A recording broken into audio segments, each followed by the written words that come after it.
Welcome back to Sahara TV. My name is Rudolf Okonkwo. This is the Skype call segment when we give the chance to give us feedback on some of the topics we've been discussing today. We've had a very interesting day and we had interesting guests.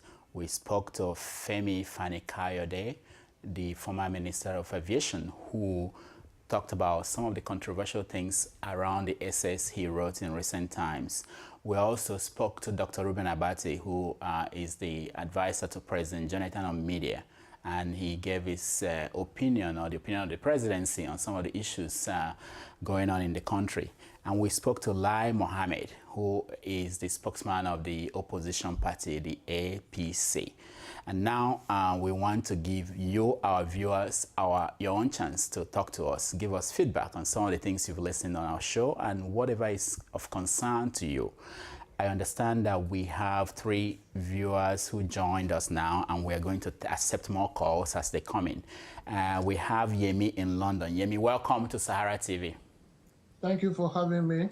Also, we have Yemi in Canada. Yemi, welcome to Sahara TV. It's a pleasure. It's a pleasure. And we have Chike in Abuja. Chike, welcome to Sahara TV. Thank you very much. Nice to be here. All right, let's start with, there's a comment that I have here from some of the things that Reuben said when he was here. He was discussing the issue of ASU strike, that is the university teachers, and they've been on strike for over 40 days, and students are all out of school, and it's something that is been of concern to a lot of people because it's constantly happening in Nigeria.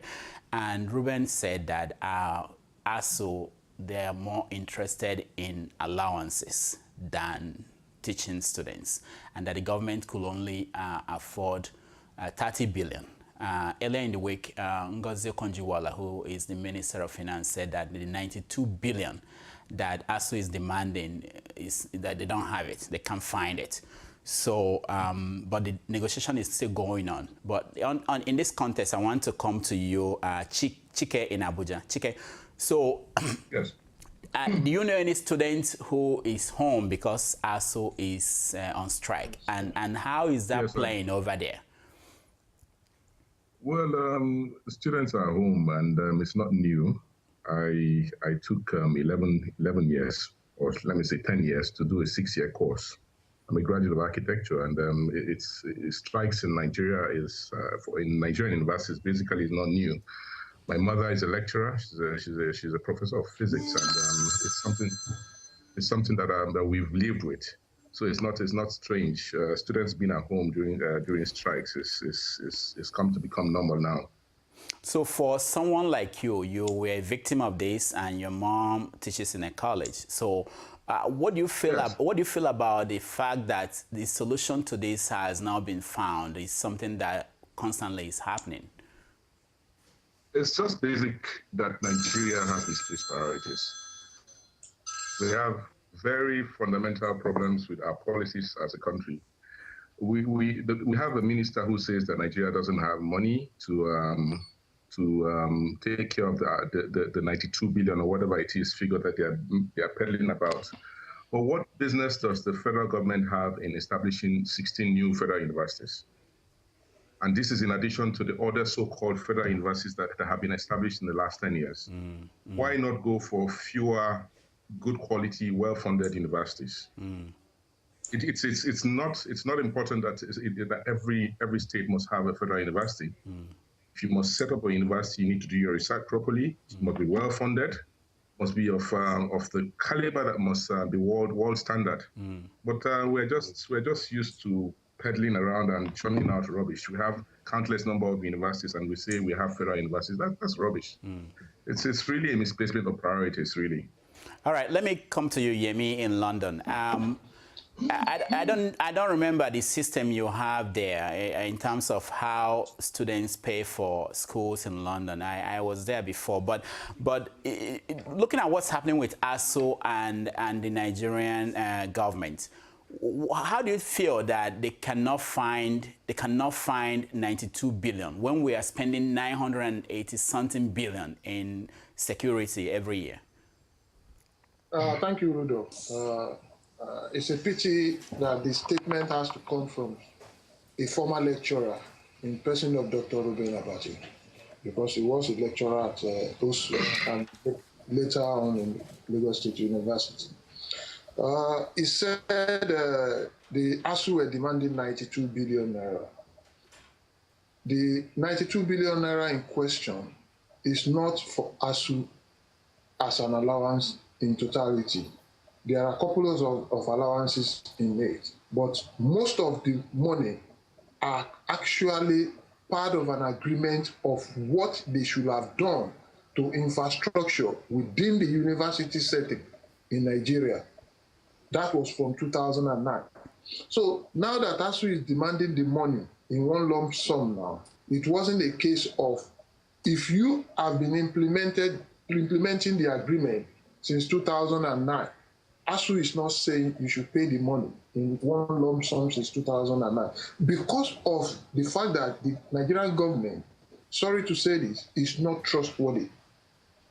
Before the program commenced, I was discussing with Chike and Yemi in Canada that my head dropped when I heard Dr. Reuben Abati saying all what he has to say. In 2012, the budgeted money for the whole petroleum subsidy was 242 billion naira for the whole year. But within the first 8 months of 2012, if Nigeria spent over 3 trillion naira on petroleum subsidy, whether stolen, whether paid or unpaid, the fact is 3 trillion naira came out of Nigerian government purse and was paid to some particular set of individuals or companies, as the case might be. So now telling us that you don't have 30 billion, 32 billion to pay to ASU is another, I can't just comprehend it. All right. I can't just comprehend it at all. All right. Let me come to you, Yemi, in Canada. Yemi in London just said that Reuben was a lecturer. Also, the president was a lecturer, so it's not just Reuben. And they should, you think, understand the issues more than any other person. But it doesn't seem like they do. But what is your take in not being able to deal with this issue on a permanent basis, because it also appears as if ASU just constantly think or uses strike as a way to get something they want from the government. Is there no other way? Thank you, Rudolf. Yesterday, I picked up a friend at the airport. He just came in from Nigeria, and we were discussing this on our way home. And I'm just trying to be a devil's advocate. He said the system, education system Nigeria is running right now is not sustainable. What he means by it's not sustainable is we've been living on the so-called, we want education to be free. If we go to developed countries, they pay a lot to go to school. My argument is Nigeria is a developing country, and we need that education for the future generation for us to be able to leap and become a developed country. Look at what happened in Singapore. They moved from third world to first world in a space of a decade. We can do it in Nigeria. But what strikes me, just like what Yemi said, is we have a president that's been a lecturer before. We have a minister, we have a spokesman of government that's been in the system before, and they cannot come together and find a solution. Now, going forward, my own solution, I think all stakeholders involved in the education sector should come together, both opposition and people that are defending that they don't have money. They should come together and talk about this and find a way forward. Do you know that the system of government we are using has expired almost 20 years ago? The graduates we have now, they are not graduates that are meant that they can't come to developing country and just start working, because there's a lot of things. Imagine a lecturer that cannot use Microsoft Word. They don't know how to check email. Lecturer doesn't know how to check email. I saw the video Oshomole was playing about a college lecturer or a teacher that couldn't even read a simple letter. So the system has a huge problem. And if government, our leaders can't sit down and find a solution to it, then we have a bigger problem.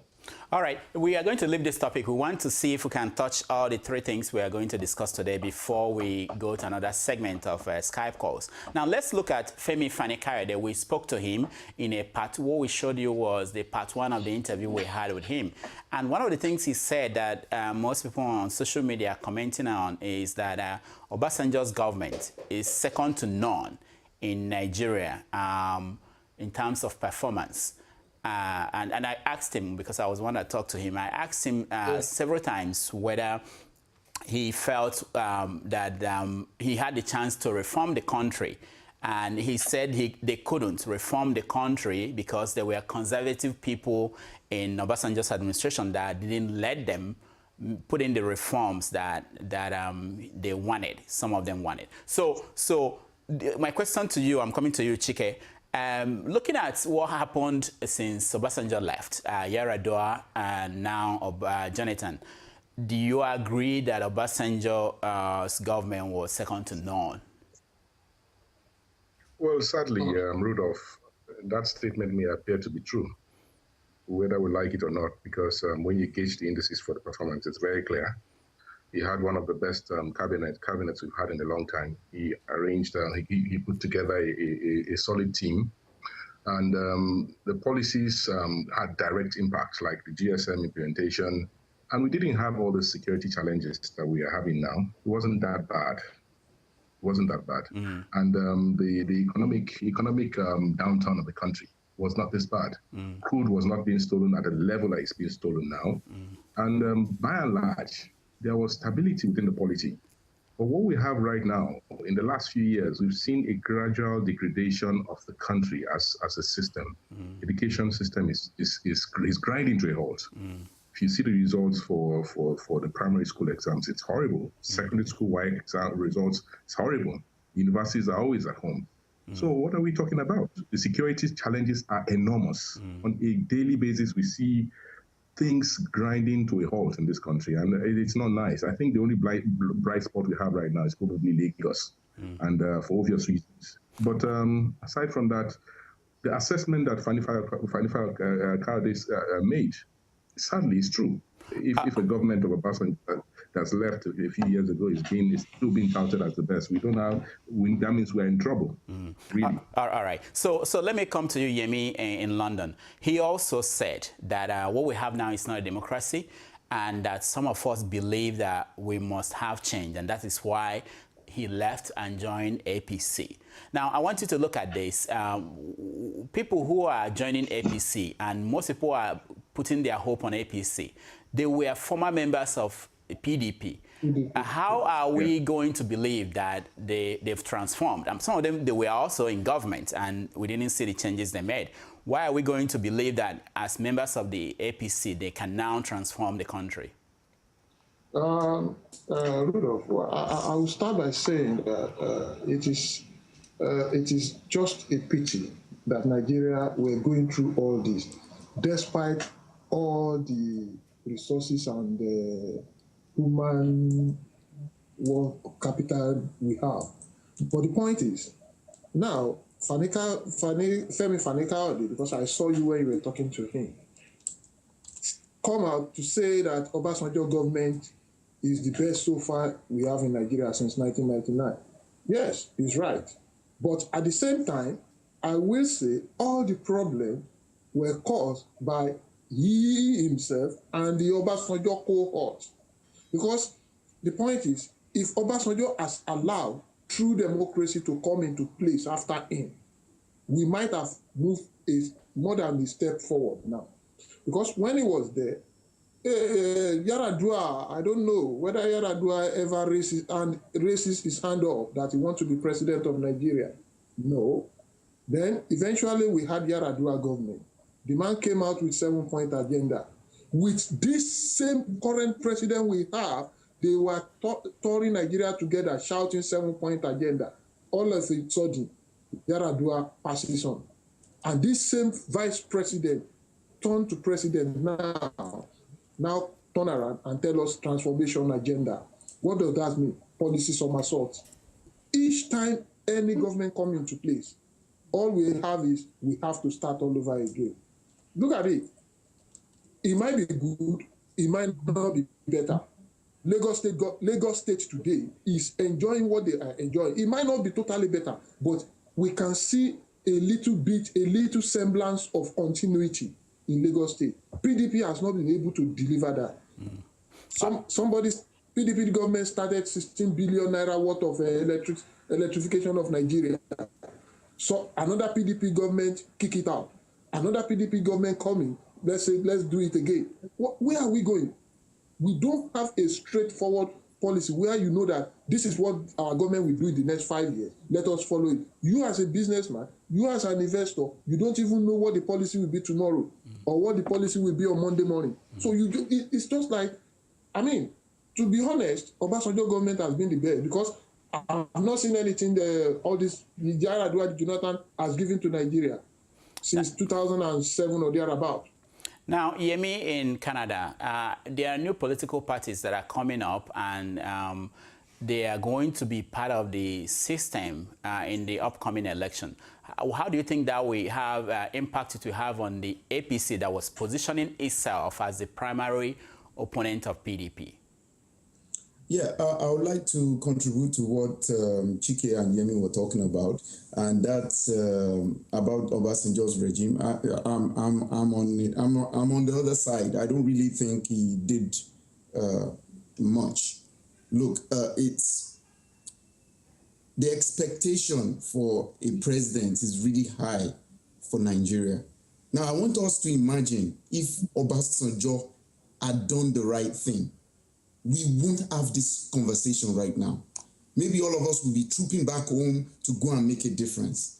But this is 14 years going. We are still going deeper into problems. So left to me, he didn't do anything. He didn't do anything.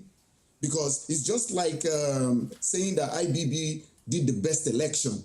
But he didn't allow the election, he didn't swear about MKO Abiola in. So left to me, he's a terrible president. So let's call a spade a spade. He didn't perform anything. If the result after him, we are seeing results now, then we can give him honors. But right now, he's devastated. The country is devastated. Now, going back to the question you asked about the new political party that's been created, well, left to me, it's just a cabal of people trying to amalgamate themselves to get power because the PDP is kind of in crisis and people are pulling out to form another political party in order to hold on to power. So, and I'm happy that APC exists, even though we have elements of politically wounded cabals within the party, but we have progressive people within the party that can dilute the effect of all those bad people. So left to me, I think Nigerians should rally around this APC, African Progressive Congress, or what do they call themselves? We should rally around them and encourage them and push out PDP government, period.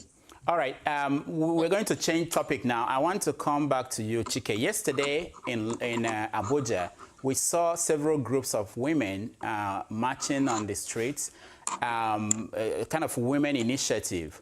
I don't really know the exact objective, but the question I want to frame is that we have been involved in this discussion about Nigeria for a long time on this platform, and we don't see a lot of women participating. Why is that? Are women not interested in politics? And how did the First Lady gather all those women to march on Abuja yesterday?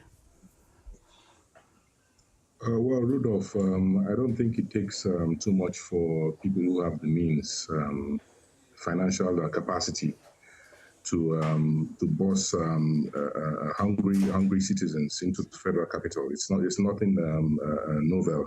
It's very easy to do. But more importantly, you talked about women and their apathy in elections. I think it's basically a cultural thing. You know, women are so to say perceived to be the docile one. They shouldn't be visible. They shouldn't be active in public affairs and all that.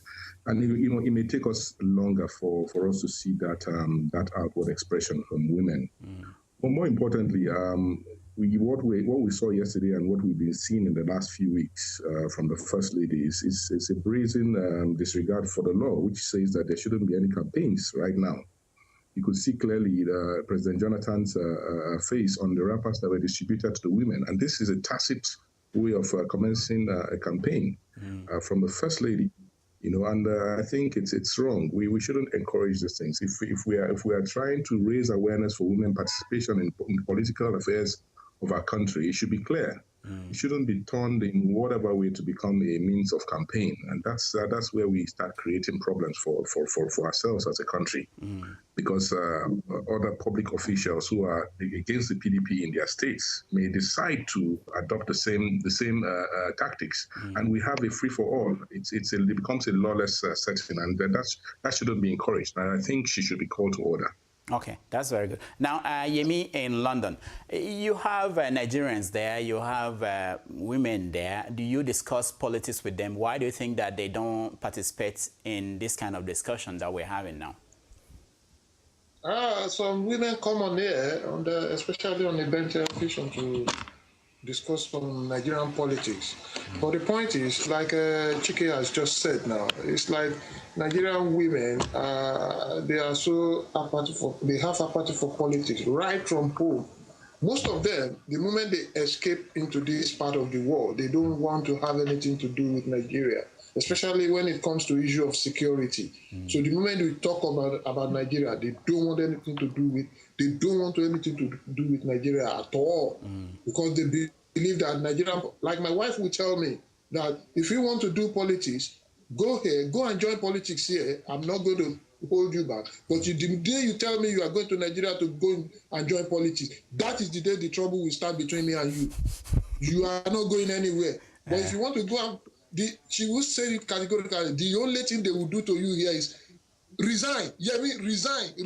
That's it. But nobody will come with gun to chase you all around. But let me say one thing, Rudolf, on the issue of the political party being registered, how true independent our so-called independent national election. Before the emergency of APC, the INEC, this INEC, deregistered some political party on the ground that they do not have enough representation within the Nigeria national spread. Thank you very much. They do not have enough national spread. Now they are registering another political party. Now all these political parties, they register APC simply because APC they have enough national spread, because they comprises of three political parties. All these political parties, they are now registering. On what criteria? On what ground were they registered? Do they have offices in about 24 or 28 states, the requirement? Do they have that or what? You see, because this INEC chairman now, I've forgotten, Atairu Jega, because Nigerian gave him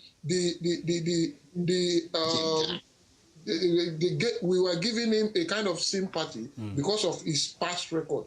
He should not take that as being a PDP in disguise. So you are implying that these parties were registered by the PDP under the cover of new parties. Is that what you are suggesting?